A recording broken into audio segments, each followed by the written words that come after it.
Hello and welcome to the Europe Conversation. I'm Stefan Grobe. Today I'm joined by the man some observers believe has the toughest job in Brussels, the EU Commissioner in charge of Internal Affairs and Migration, Magnus Brunner. Welcome to the program. It's great to have you here, sir. Thanks very much. Thanks for inviting me. So, what makes your job so tough?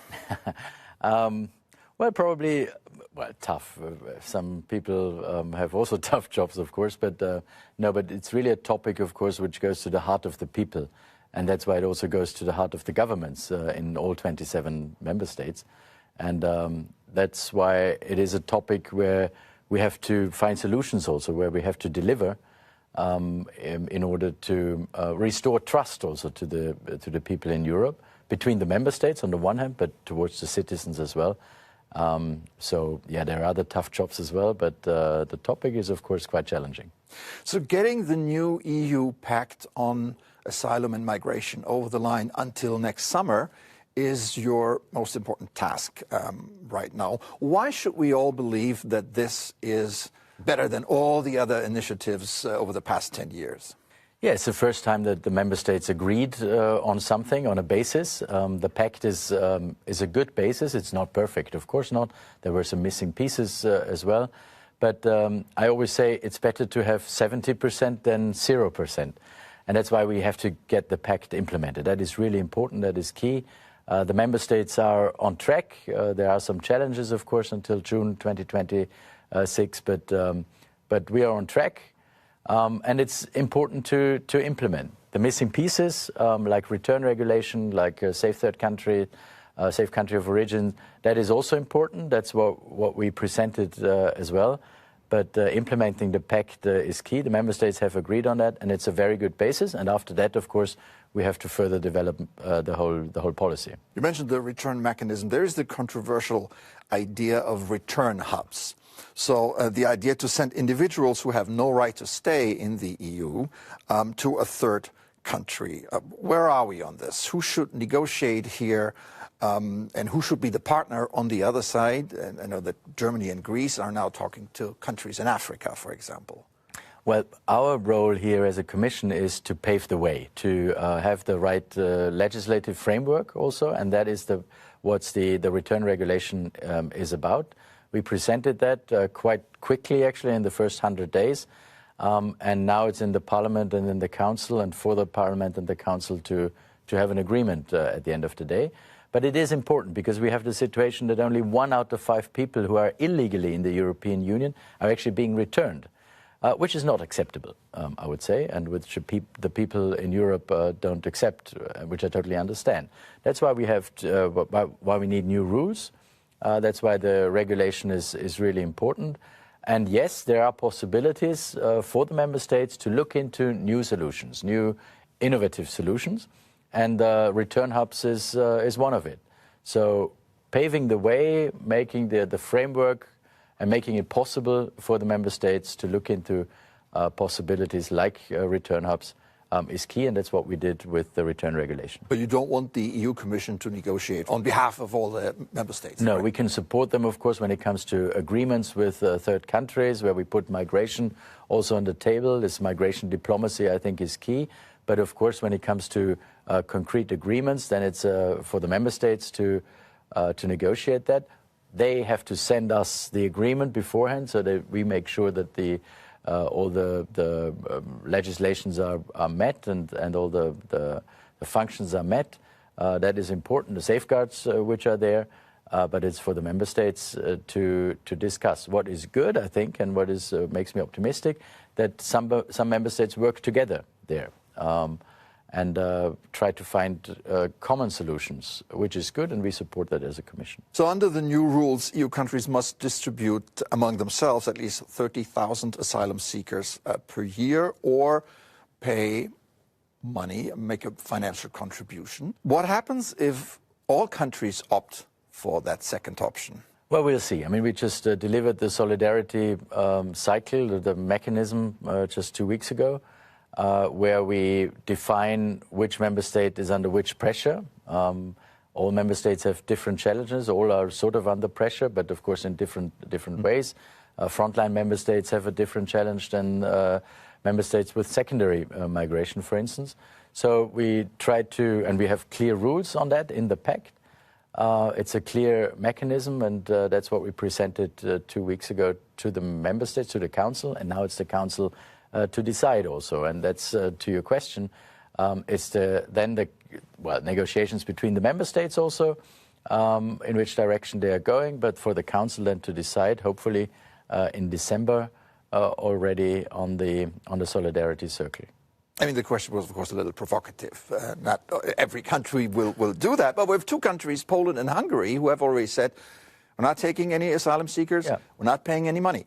So what are the consequences if this happens? Well, just take Poland as an example. Poland is under pressure, of course, because they're in the eastern border side. Hybrid threats coming from Russia and the Belarusian side. I saw that firsthand when visiting the Polish-Belarusian border, saw that migrants are actually used as a weapon, as a hybrid weapon against the European Union. So we see that they are under pressure, of course. And also they took a lot of Ukrainians, so they were very helpful there as well. They integrated very well in their labor market. So they did a very good job. And we acknowledge that they are under pressure. So Poland doesn't have to take any migrants. There's no worries about that. And Hungary?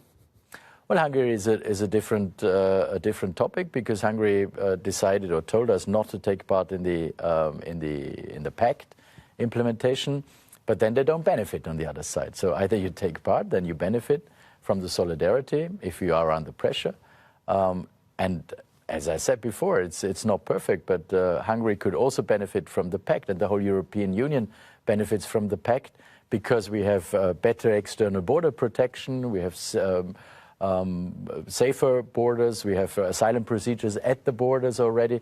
That's actually what all member states ask for and what the pact delivers. Hopefully Hungary will also look into it and look into the benefits they have from implementing the pact on the one hand, but also from the other regulations and legislations we delivered already. So illegal immigration in the EU, and that's what we're talking about here, fell by 35% between 2024 and 2025.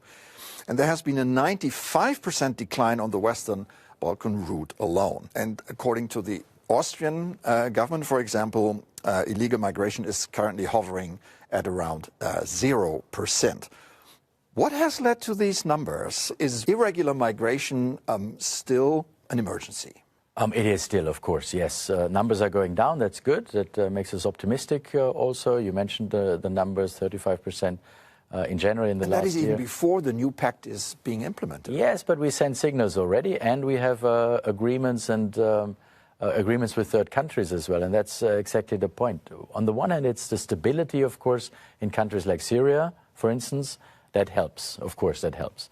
And then also agreements with third countries. Just to give you an example, Mauritania, for instance. We have an agreement with Mauritania, and the numbers were going down immediately. And now we have 0 departures coming from Mauritania, just to give an example. We have other challenges, of course, and other challenging countries, but it helps. So bringing our European house in order is the first step.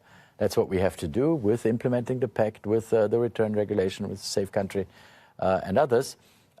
And then the next step is the external dimension, negotiating with third countries and putting migration on the table when it comes to comprehensive agreements with third countries. Despite all these positive developments that you just described, migration is still a massive discontent among citizens, and it still drives election campaigns.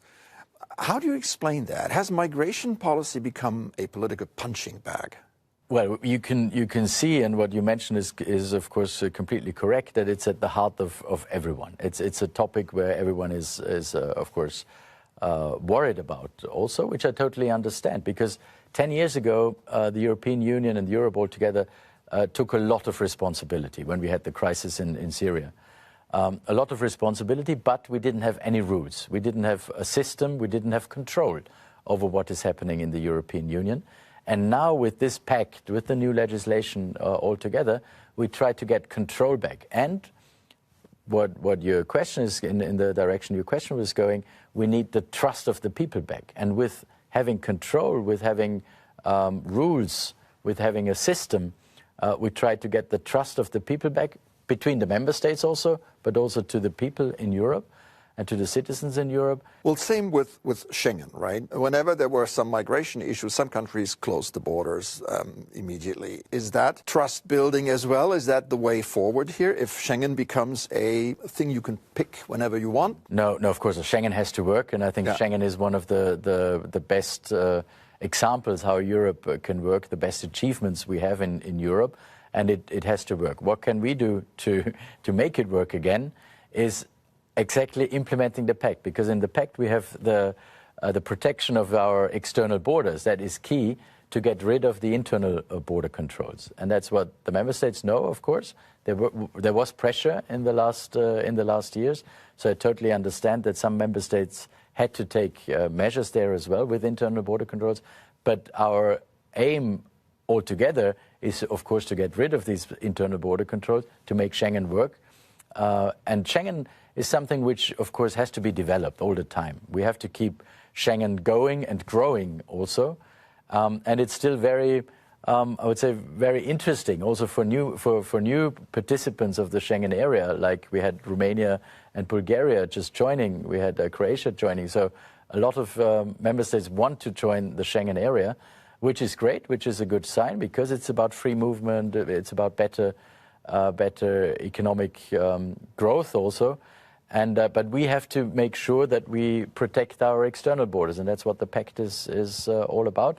And giving the member states, in this case, the trust back that we have control over who comes into the European Union and who leaves the European Union also.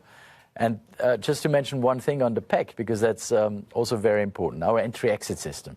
We didn't know in the last years who actually, on a digital basis, who comes into the European Union, when and where, and who leaves it again.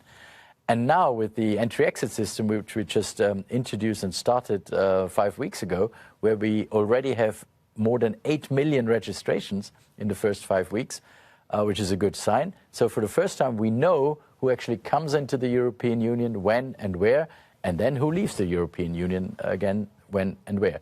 That is important, because that's how we hopefully get the trust back, because we have control over what is happening. One hot topic, especially in Germany, is the repatriation of people from Afghanistan. And what is controversial here is the fact that the government needs to talk to the Taliban in Afghanistan, the new rulers. Where do you come down on this? Is it legitimate to talk with the Taliban in order to get people home? We have to differentiate between acknowledging that there is a government, respecting the government, which we don't do, but not getting engaged with third countries, even though we don't like their governments and the way they're doing things, is still important. So on a technical level, I totally understand, and we support that as a commission as well. Our people, our experts were there in Kabul also to talk about possibilities, because not getting engaged means it doesn't get better. So yes, it's not fun, it's not easy, but not getting engaged is not an option. So yes, I do think we have to talk to these countries, even we don't, of course, recognize them as a government, but we have to talk to them. No option not to talk. So it is necessary to talk to countries that have a bad track record. Oh yes, it is still necessary on a technical level. As I said, we do that. Some member states do it with Afghanistan, for instance, and we had these examples with criminals and posing a security threat to the European Union, to member states. And I think it's legitimate to send them back and to find solutions with these regions or countries, to find solutions to get them back to their countries. Yeah, let's take a step back now and talk about the future of migration and how you see it. Because getting people back is one thing, is also the fact that we need people, we need skilled labor just to keep our countries safe and prosperous. How do you think about that? Should Europe approach countries like Australia and Canada with quota systems, etc., and then they select certain professions that they need rather than others? Yes, we have to distinguish between the illegal migration part, which we have to do everything to fight against, because it's a business in the meantime for smugglers, for human traffickers, and that's what we have to fight against. So that's the illegal migration part No doubt about that. But then, of course, we have the legal migration part, and we need legal migration for our labor markets, of course, as you mentioned rightly. So finding legal pathways to come to Europe, but that it's us to decide who comes into the European Union and not the smugglers and the traffickers. That is, I think, key. And then, of course, we have some humanitarian responsibility also, of course, when it comes to asylum seekers, of people who are whose life is in danger, who are threatened by death in their countries. Of course, there we have another obligation. But distinguishing between those three topics is key. It's not always easy. But bringing our European house in order against illegal migration, only then I think we have the chance to find legal pathways. What we do on the legal part is we have issues like talent pools, for instance, which we just decided on in the trilogue between Parliament and Council, where we had a decision already, a positive decision. We have talent partnerships with third countries. Just to give you an example, we were in India as a college, where it was also about partnerships. How can we adjust also our partnerships there? And the Indians told us, we have a very good education, but maybe our education doesn't always match the skills you need in the European Union, in the economy there. So adjusting there is something very, very concrete, but also with other regions in the world, of course. Recently, you have met the Pope in Rome for an exchange of views, and you've said that the dialogue with the churches you consider a task that is very close to your heart. What do you expect from this dialogue? Well, I had a very good meeting with the Pope, which is, of course, for me as a Catholic, also quite a very exciting moment. But when it comes to substance, it was a really good discussion and meeting we had, because we are on the same page, actually. Respecting human rights, respecting fundamental rights, yes, but also fighting the human traffickers and getting control back in Europe. And I think the Pope totally agree with that. And also to distinguish between the different forms, the illegal part, the legal part, and the humanitarian responsibilities. The Pope, of course, has backed the U.S. bishops in their criticism of the Trump administration and criticized the methods of that very radical migration policy and also the lack of respect for individuals. Do you think that the Pope should get into this political arena and take sides? It's not for me to judge what the Pope has to do or doesn't have to do, but I think the Pope is a very important and strong voice, of course, in the world, which is important, and getting his view is always good, I think. And that's why I was very happy to have this conversation with him. We take that very seriously as a European Union, of course, and the balance is always important. On the one hand, getting control back, showing the people and getting the trust also back of the people in Europe. And on the other hand, of course, respecting fundamental rights and human rights. But both can go hand in hand and has to go hand in hand. But fighting the illegal part is so key in order to get the trust back and to get control back. The Pope and you have one thing in common, that is the love of tennis. Is it true that you gave him a set of tennis balls with the EU logo on it? I did, yes. We thought about. What did he say? Well, we thought about the present which we bring to the Pope, and I knew that Yannick Sinner, when he played in Rome, gave him a tennis racket. And of course, that's great for him. And then we thought, okay, it would be a good idea to give him the balls also with the European Union flag on it. He was very pleased, I think. At least he laughed at our president. You were president of the Austrian Tennis Federation. Exactly. Fancy a match with the Pope one day? I'd love to have that, of course. That would be a lifetime dream.